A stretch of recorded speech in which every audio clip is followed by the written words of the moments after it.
I stopped at the red light on Hamilton Road. Same intersection I'd crossed 1,000 times in the past 30 years.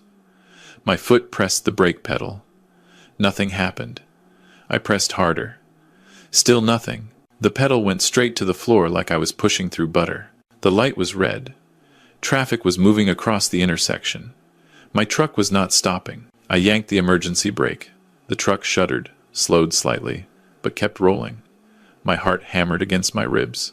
I was 63 years old, and in that split second, I understood exactly how people die in accidents that everyone calls just bad luck. I cranked the wheel hard right, jumped the curb, and slammed into a postal mailbox. The impact threw me forward against the seatbelt. The mailbox crumpled. My truck finally stopped. I sat there, hands shaking, breathing like I'd run a marathon. Cars honked as they passed. A woman pulled over, ran up to my window. "Sir, are you okay? Should I call an ambulance?" "I'm fine," I said. But I wasn't fine. My brakes had just completely failed. On a truck I'd maintained religiously for 15 years. That's when I knew something was wrong. Very wrong. My name is Robert Harrison. Most people call me Bob. I'm a retired insurance adjuster. Spent 40 years investigating claims, determining what's an accident and what's fraud. I've seen every scam, every scheme, every way people try to game the system. I know the difference between bad luck and bad intentions. And what happened to my brakes that Tuesday morning? That wasn't bad luck. Let me back up and tell you how I got here. 3 months ago, life was good. My wife Patricia had passed 5 years earlier. Cancer took her too soon, but I'd learned to live alone in our house in Worthington, Ohio. 3 bedrooms, small yard, nothing fancy, but it was ours for 32 years. My daughter Emily lived 20 minutes away with her husband Marcus and my 2 granddaughters, Sophia and Grace, 8 and 6 years old. Absolute lights of my life. I saw the girls every week, picked them up from school sometimes, took them for ice cream, helped with homework. Emily married Marcus about 10 years ago. He ran some kind of tech startup, always had a new business idea, always on the verge of the big break. I never quite understood what he did, something about blockchain and cryptocurrency and digital marketplaces. Every Thanksgiving he'd explain it again, and every Thanksgiving I'd smile and nod and still have no idea. But he seemed to make Emily happy, and that's what mattered to me. The girls adored him. He was their dad. My job was to be grandpa, and I did that job well. At least, I thought I did. The brake failure happened on a Tuesday morning in January. Cold, Ohio winter. Roads were clear, but temperatures hovered around freezing. After the mailbox incident, I had my truck towed to Jerry's auto shop, same place I'd used for 15 years. Jerry himself got under the truck, came back out 20 minutes later with a confused look. "Bob, your brake line is completely severed," he said, wiping his hands on a rag. "Severed? Like it broke?" "No, like it was cut. Clean cut. Almost all the way through. Just enough left that it held until enough pressure was applied. Then it snapped." He showed me on his phone photos of the brake line. Even I could see it. One section looked frayed, worn, but the cut was too clean, too precise. "Could it have been road debris?" I asked. "Something kicked up from the highway?" Jerry shook his head. "Bob, I've been doing this 28 years. Road debris doesn't cut like that." This was deliberate. The word hung in the air between us. Deliberate. "Who would want to cut your brake lines?" Jerry asked. I didn't have an answer. Not then. Jerry replaced the brake line, checked everything else, told me the truck was safe to drive.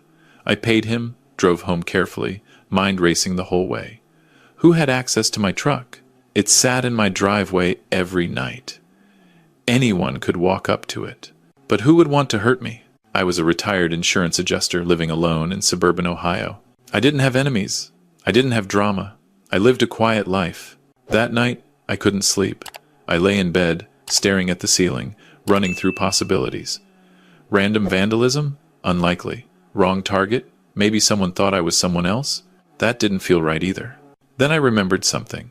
2 weeks earlier, I'd gone to update my will and life insurance policies. Just routine stuff, making sure Emily would be taken care of if something happened to me.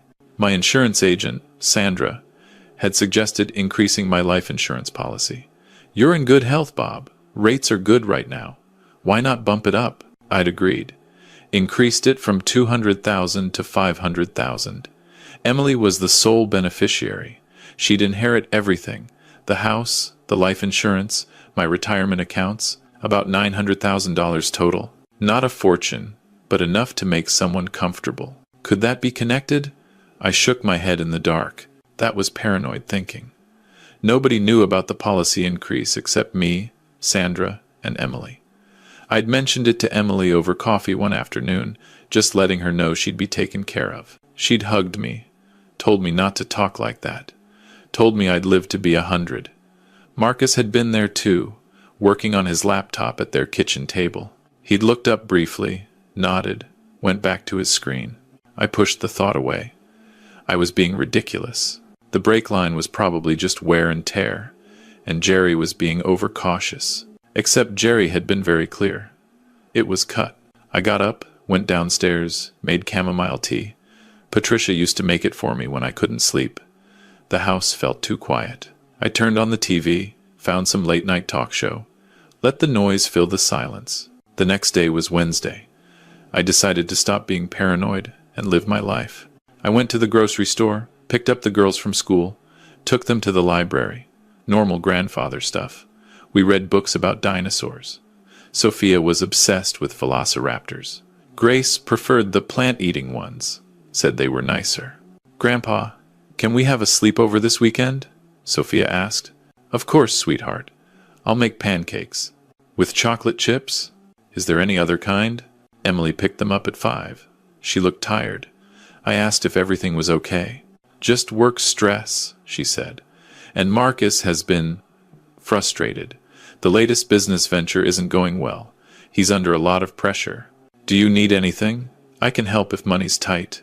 She smiled, but it didn't reach her eyes. "We're okay, Dad, but thank you."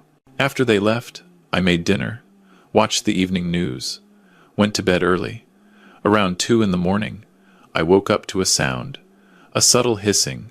I lay there in the dark, trying to place it. It was coming from downstairs. I got up, grabbed the baseball bat I kept by the bed.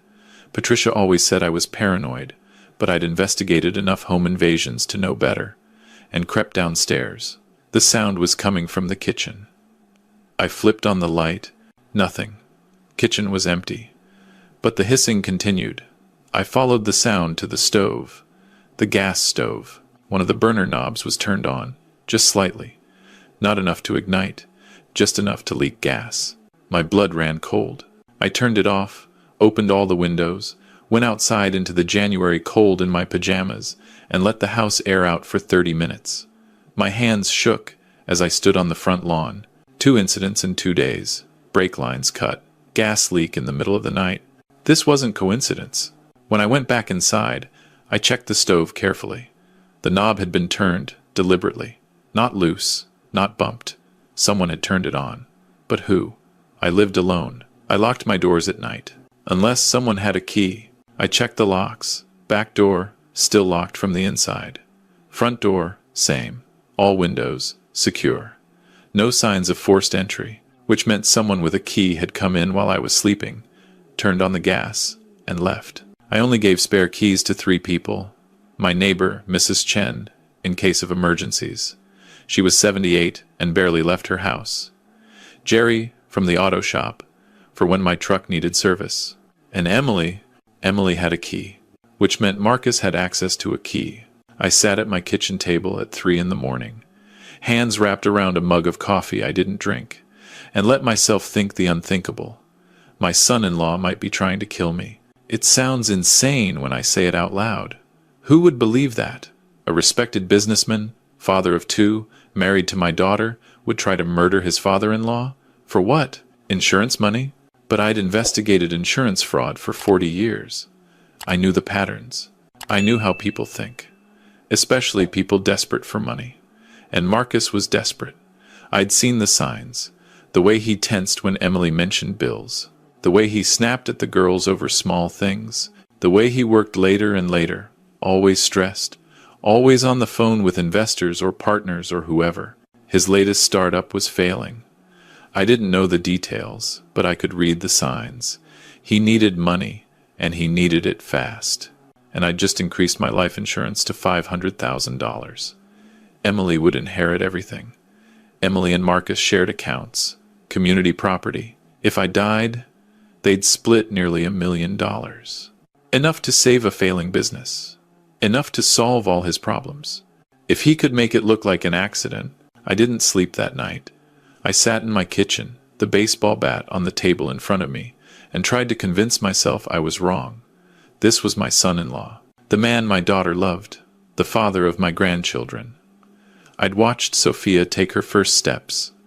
I'd been in the hospital when Grace was born. Marcus had shaken my hand, tears in his eyes, and thanked me for raising such an amazing woman. That man wouldn't try to kill me, but someone had cut my brake lines. Someone had turned on my gas. Someone with a key to my house. As dawn broke, I made a decision. I needed proof. If I was wrong, I'd apologize to Marcus, maybe see a therapist about paranoia. But if I was right, I needed evidence before going to the police. They wouldn't believe me without it. An elderly man accusing his son-in-law of attempted murder based on a cut brake line and a gas leak? They'd think I was suffering from dementia. I knew that story too well. I'd seen it dozens of times in my career. The paranoid parent, the concerned children. 9 times out of 10, the parent was just confused. But the 10th time, the parent was right. I needed to be sure I was the 10th time. Thursday morning, I called Emily. Normal voice, normal conversation. Hey honey, I'm thinking of getting some security cameras installed. You know, just for peace of mind. Getting older, want to make sure the house is secure. That's a great idea, Dad, she said. Marcus actually knows a guy who does security systems. I can have him give you a call. My stomach dropped. Oh, that's okay. I don't want to bother him. I'll just go to Best Buy. It's no bother. Marcus would want to help. Really, Emily, I've got it covered. I went to Best Buy that afternoon. Bought 4 wireless security cameras, the kind you can monitor from your phone. The kid at the store helped me set them up. 2 outside, covering the front door and the driveway. 2 inside, one pointing at the front door from the inside, one covering the kitchen. Is this for a break-in? The kid asked, as he configured the app. Just being careful, I said. That night, I kept all the cameras active and watched from my bedroom. Nothing happened. Friday night, same thing. Nothing. Saturday morning, Emily called. Dad, can we come over for lunch? The girls want to see you. Of course. I'll make grilled cheese. Their favorite. We'll be there at noon. They arrived at noon exactly. Sophia and Grace ran to hug me. Emily hugged me too. Marcus shook my hand. Gave me that tight smile he always did. Bob, good to see you. How's the truck running? Fine, I said, watching his face. Got the brakes fixed. Turned out to be a bad brake line. Weird coincidence. Huh, he said. Well, good thing you caught it before something serious happened. We had lunch, grilled cheese sandwiches and tomato soup. The girls told me about school, about their friends, about a school play coming up. Marcus sat quietly, checked his phone a few times. Emily tried to keep conversation going, but I could see the stress in her eyes. After lunch, the girls played in the living room. Emily helped me clean up. Marcus excused himself, said he needed to take a work call, went to the bathroom. I kept loading the dishwasher, but every nerve in my body was on high alert. He was in the bathroom for 7 minutes. When he came out, he looked normal, said goodbye, helped get the girls bundled up, and they all left. I waited until their car turned the corner. Then I checked my phone, pulled up the security camera footage. I watched the kitchen camera, fast-forwarding through lunch, through cleanup, through Marcus excusing himself. Then I rewound to a different camera, the one pointing at the front door from the inside. I watched Marcus walk past it toward the bathroom. But he didn't go to the bathroom. He stopped at the front door, glanced back toward the kitchen, and quickly made a key impression in a small piece of clay he pulled from his pocket. The whole thing took 15 seconds. Then he continued to the bathroom. I watched that 15 seconds 3 times. There was no mistake. My son-in-law had just made a copy of my house key, right there in my own home, while my daughter cleaned up lunch and my granddaughters played with toys. I sat down at my kitchen table, the same table where I'd sat 3 nights earlier, and let the reality sink in. This was real. This was happening. My son-in-law was planning to kill me, and he now had a key to do it whenever he wanted. I should have called the police right then. I should have driven to the station, shown them the footage, filed a report, but I knew how this would go. A key impression wasn't attempted murder. The brake line, the gas leak, they were circumstantial. Any lawyer would argue coincidence, faulty maintenance, a stove I forgot to turn off properly. I'd worked insurance fraud investigations long enough to know the truth. Without catching someone in the act, without concrete evidence of intent, the police couldn't do much. And going to Emily? Telling my daughter her husband was trying to kill me for insurance money? Without proof, she'd think I'd lost my mind. It would destroy our relationship. Worse, it might alert Marcus that I knew, and desperate people do desperate things. No, I needed to catch him in the act. I needed proof so undeniable that even the best lawyer couldn't explain it away. I spent Saturday night making a plan. I was an insurance adjuster, trained to think like criminals, to anticipate scams. I knew how Marcus would think. He'd already tried twice and failed. He'd be more careful now, but he'd also be more desperate. His business was failing. He needed that money. He'd try again, soon, and I needed to be ready. Sunday, I called my old colleague Tom Wilson. We'd worked together for 20 years before he retired and became a private investigator. I met him at a diner, showed him everything. The camera footage of Marcus making the key impression, Jerry's report about the cut brake line, photos of the gas stove. Tom listened without interrupting. When I finished, he stirred his coffee slowly. "Bob, you realize what you're saying? You're accusing your son-in-law of attempted murder." "I know.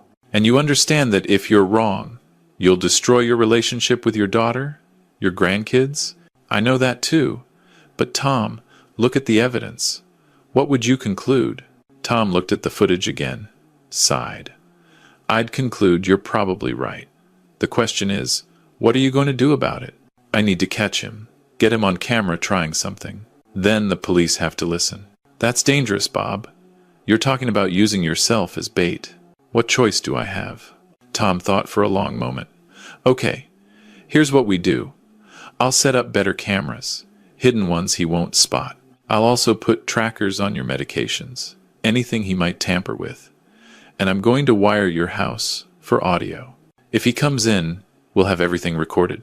We spent Sunday afternoon turning my house into a surveillance nest. Hidden cameras in every room, audio recording devices disguised as smoke detectors, even pressure sensors on the stairs to alert if anyone came in while I was sleeping.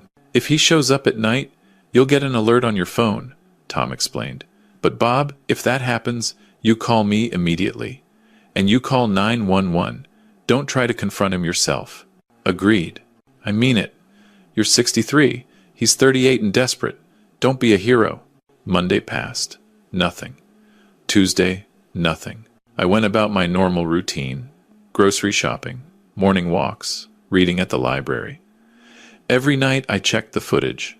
Marcus hadn't used the copied key yet. Wednesday afternoon, Emily called. "Dad, Marcus wanted to know if you'd like to join us for dinner Friday night. He's making his famous lasagna."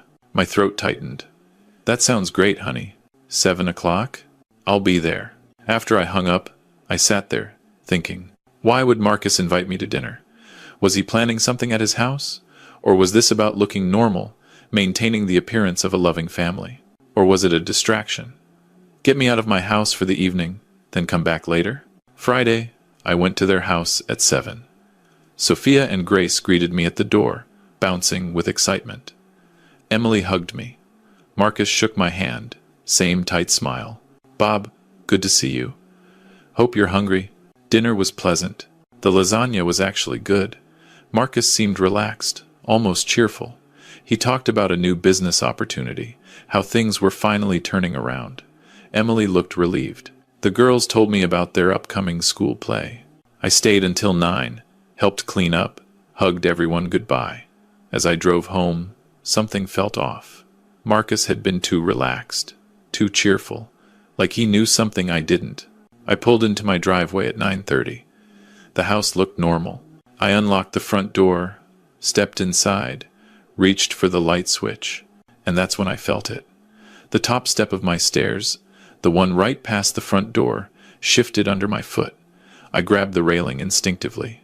The wood cracked. The whole railing came loose in my hand. I stumbled backward, off the step, hit the floor hard. Pain shot through my hip. If I'd been walking normally, if I hadn't grabbed the railing, I would have fallen straight down the stairs into the basement. 13 steps, concrete floor at the bottom. At 63, that fall would have killed me. At minimum, severe injuries. Another tragic accident. I lay on the floor, breathing hard, my phone buzzing in my pocket. Alert from the pressure sensor. Someone had been in my house while I was gone. I pulled up the camera footage. Fast-forwarded to 7:47 p.m., 13 minutes after I'd left for dinner. The front door opened. Marcus stepped inside, carrying a toolbox. He went directly to the stairs, pulled out an electric drill, loosened the screws holding the railing. Then he did something to the top step. I couldn't see exactly what, but it took him about 5 minutes. At 8:03, he left. I'd been at his house, eating lasagna, playing with my grandchildren, while he'd been here rigging my stairs to kill me. I wanted to vomit. This was real. This was actually happening. The man my daughter married, the father of my grandchildren, had just attempted to murder me for the 3rd time. I called Tom. He arrived in 20 minutes with a police officer he knew and trusted, Detective Sarah Williams from the Fraud Division. I showed them everything. The camera footage of Marcus making the key impression. Tonight's footage of him tampering with my stairs. The report from Jerry about the brake lines. Photos of the gas stove. Detective Williams watched it all twice. Then she looked at me with an expression I'd seen 1,000 times in my career. The moment when someone realizes a case is real, not paranoia, not coincidence, but actual criminal intent. Mr. Harrison, I need to ask you something. Do you want to press charges right now, or do you want to catch him in an even more definitive act? What do you mean? We have evidence of breaking and entering, vandalism, maybe reckless endangerment. But attempted murder? A good lawyer might argue he was trying to fix your railing, that the brake line was coincidence, that you left the gas on yourself. If you want him to face serious charges, we need to catch him in an absolutely undeniable act. You want me to use myself as bait. I'm not suggesting anything. I'm telling you what will hold up in court. I looked at Tom. He shook his head. Bob, you don't have to do this. What we have might be enough. But I knew it wasn't. I'd seen too many cases fall apart on technicalities, and I thought about Emily, about having to tell her that her husband tried to kill me, about her not fully believing it because the evidence was ambiguous. I thought about Sophia and Grace, growing up with a father in prison on charges he'd deny. I needed this to be undeniable, not for the law, but for my daughter. So she'd know I wasn't crazy, so she'd understand why I had to do this. What did you have in mind? I asked Detective Williams. We spent that Friday night planning. Detective Williams would get a warrant for surveillance, make everything official. Tom would stay in a vehicle outside my house. I would go about my normal routine, but I'd wear a wire, and we'd add even more cameras. If he comes back, and if he tries something definitive, we'll have him, Detective Williams said. But Mr. Harrison, at the first sign of actual danger, you signal us. Tom has a panic button that'll bring 3 squad cars in under 90 seconds. Use it. Saturday, I went about my day normally. Grocery shopping, lunch at my favorite diner, evening TV. Tom was parked 2 houses down in an unmarked van. Detective Williams was at the station, monitoring the camera feeds. Nothing happened. Sunday, same routine, nothing. Monday morning, Emily called. Dad, I'm worried about you. You seemed distant at dinner Friday. Is everything okay? My heart broke. I'm fine, sweetheart. Just been feeling my age lately. Do you want me to come over? I can bring the girls after school. No.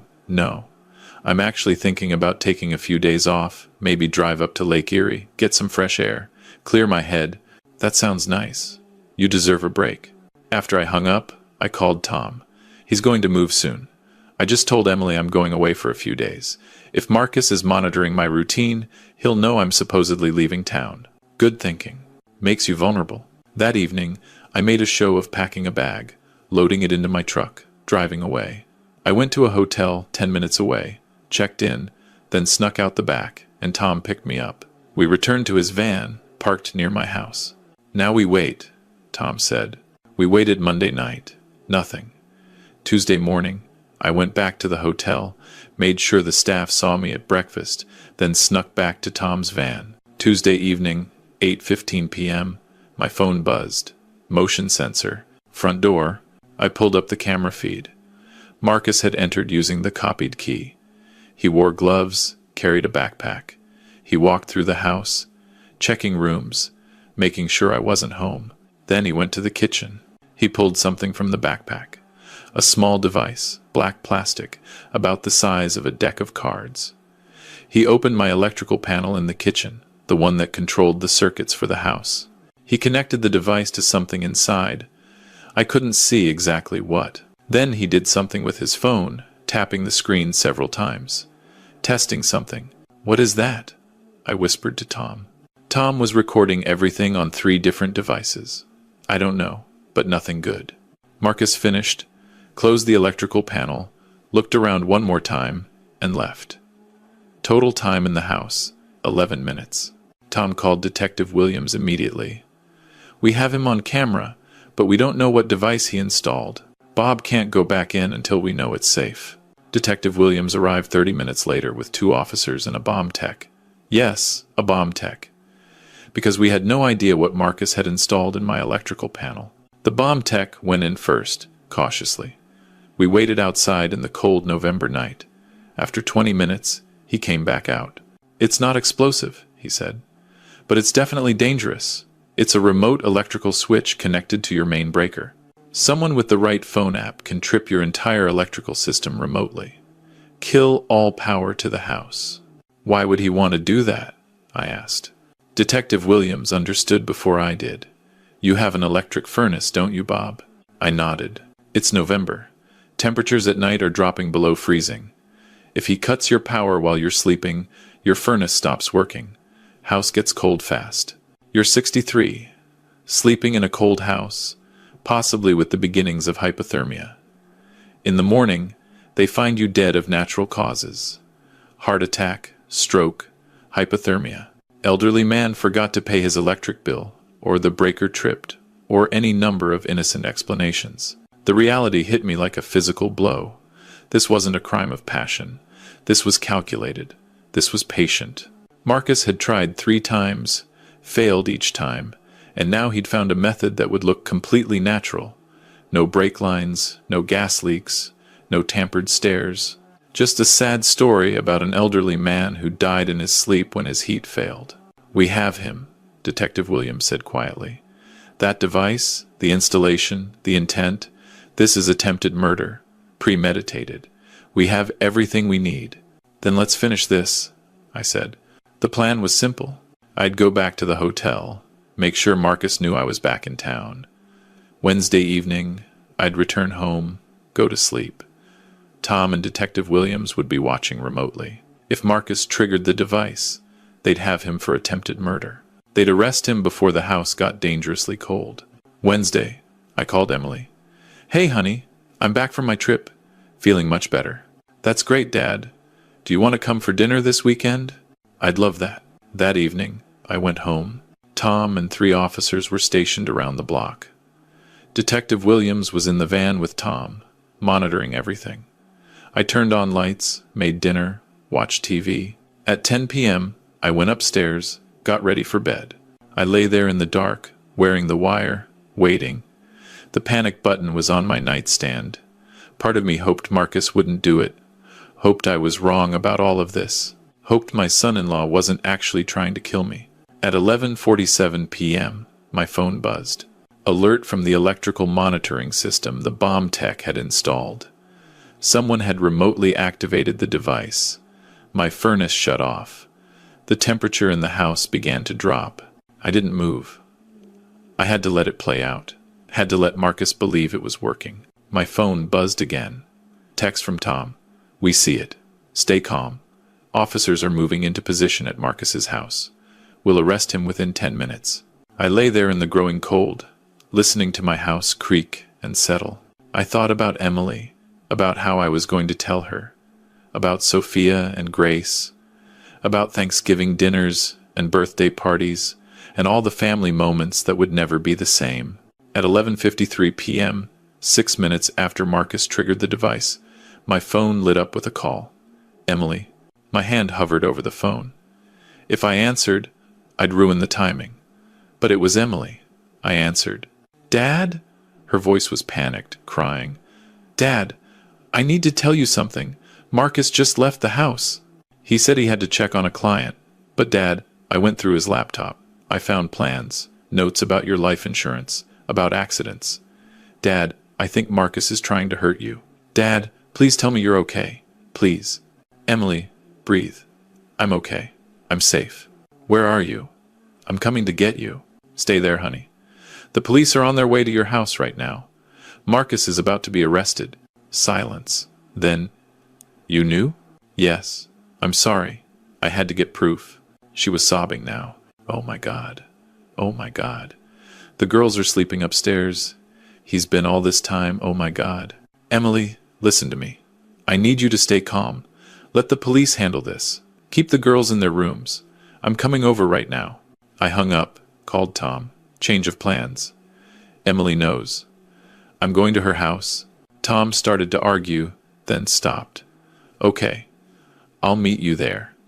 Detective Williams is already on her way with the arrest team. I drove through the November night to my daughter's house, the house I'd visited 100 times, where I'd watched my grandchildren grow up, where I'd eaten lasagna 3 days ago while my son-in-law plotted my death. Police cars were already there when I arrived. Lights flashing, neighbors standing on porches in bathrobes. Emily opened the door before I could knock, threw herself into my arms. I'm so sorry, she sobbed. I should have known. I should have seen. Shh, this isn't your fault. None of this is your fault. Marcus was arrested at 12:17 a.m. on Thursday morning. Detective Williams found him at his car, phone in hand, checking the app that controlled the electrical device. He'd been about to trigger it again, making sure the job was complete. He didn't say anything when they arrested him, didn't resist, just looked at Detective Williams with this empty expression, like he'd already known this moment was coming. They found everything when they searched his home office. Notes about my routine, research on untraceable methods of murder, a failing business with $340,000 in debt, emails to investors saying he'd have money by the end of the year. He'd been planning this for months, ever since I'd mentioned the life insurance increase. The trial took 8 months. Marcus pleaded not guilty, claimed everything was circumstantial, that the devices were for security purposes, that the brake line was natural wear. But the footage was undeniable. The electrical device was undeniable. His own notes and research history were undeniable. The jury took 4 hours to convict him on 3 counts of attempted murder. The judge gave him 18 years. Emily divorced him before the sentencing. She and the girls moved in with me for 6 months while she figured things out. Those were hard months. Sophia and Grace didn't understand why Daddy wasn't coming home. Emily blamed herself, even though I told her every single day that this wasn't her fault. It's been 2 years now. Emily bought a small house 3 blocks from mine. The girls are doing better, though they're both in therapy. Sophia's still obsessed with dinosaurs. Grace still prefers the plant-eating ones. I see them every week. We have dinner on Sundays. Sometimes Emily and I talk about Marcus, about the warning signs she missed, about how someone you love can hide something so dark. But mostly we talk about moving forward. I still live in the same house. I had the electrical panel completely replaced. I check my brake lines every month. I have security cameras on every corner. Mrs. Chen still has a spare key, but that's it. People ask me if I regret how I handled it, if I should have gone to the police earlier, if I should have told Emily my suspicions. But I did what I had to do. I needed undeniable proof, not just for the law, but for my daughter.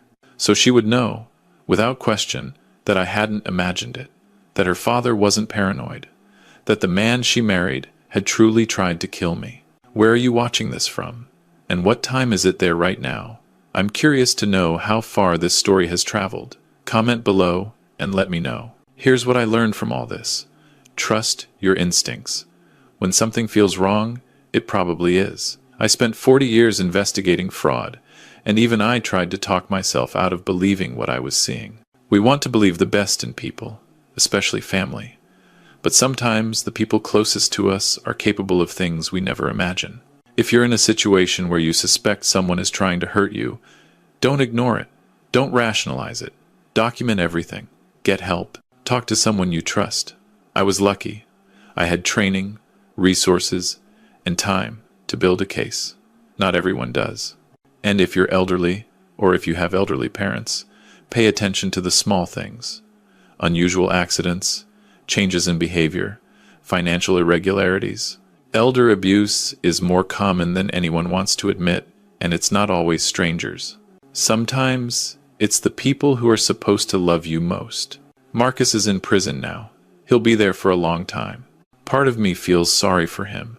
He made desperate choices that destroyed his life, his family, everything. But mostly I think about Emily, about my granddaughters, about the trauma this caused them. That's the real crime, in the end. Not what he tried to do to me, but what he did to his own children, what he took from them, the innocence, the trust, the idea that Daddy was always safe. But we're healing. Slowly. Emily's stronger than she knows. The girls are resilient. And me? I'm 65 now. Still alive, still healthy, still here for my family. Sometimes I think about that moment on Hamilton Road when my brakes failed. How close I came. How different everything could have been if I hadn't yanked that emergency brake. If I hadn't investigated. If I hadn't trusted my instincts. Life is fragile. Family is complicated. Trust is earned, not given. These are the lessons I carry now. If you found this story helpful, if it made you think about your own situation, I'd appreciate it if you'd like this video. If you know someone who needs to hear this, share it with them. And if you want to hear more stories like this, about people who fought back, who stood up for themselves, who refused to be victims, subscribe to Feathered Vengeance. The important thing is that the worst is behind us. We survived. We're still here. And we're still a family, just a different kind of family now. Thank you for listening. Stay safe out there. And remember, if something feels wrong, trust yourself. Your instincts exist for a reason.